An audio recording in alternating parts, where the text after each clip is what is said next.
Yaşap mana biz bilen görüşkili kepti otup Allah bilen didarlaşkılı. Menge aman bulun, güzel durun, kaysar bulun, iradalik bulun. Sizga atab bir nakşa etip birmen güzel dostum. Yaşavırım, tut kim bolsun mu diye nakşını. Hasiyet dostum. Sunal, iradalik yaşaylı emmemiz. Emme olaga hoşarlık dilayman, hatırcanlık dilayman. Menge, icil, inak, itibak, ananın dağın istek ütüle dostlar. Güzel ona sıranlar, yakşı yaşayanlar.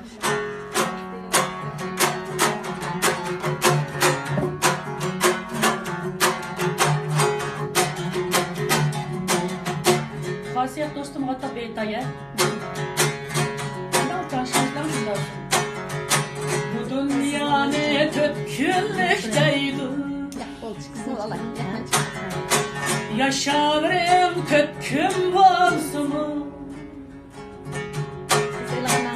Bu dünya ne töpkünlükteydi.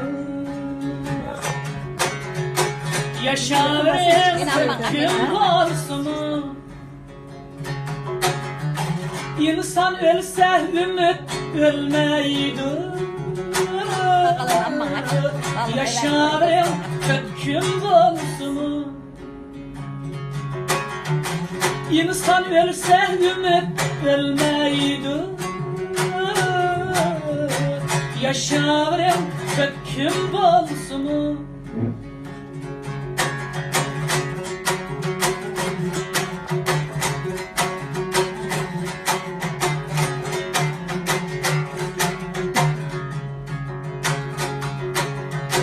Yaşaş üçün keldik dünyaya. Söygü birim her bir giyaga. Yaşaş üçün keldik dünyaya. Söygü birim her bir giyaga. Hürkükledek konup kıyaga.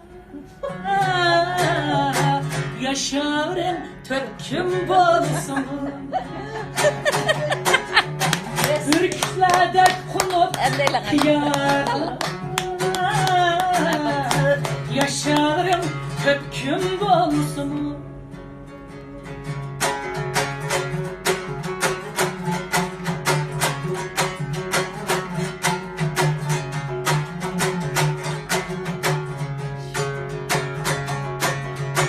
Bir gün ölse yine tuban. Etimizden kutluk şerbi var. Yüreklerde şencime tuban. Yaşarım töküm bolsun. Yüreklerde şencime tuban. Yaşarım töküm bolsun. Yüreklerde şencine duvar. Yaşarım, oynarım, külürüm, bürküm bolsun.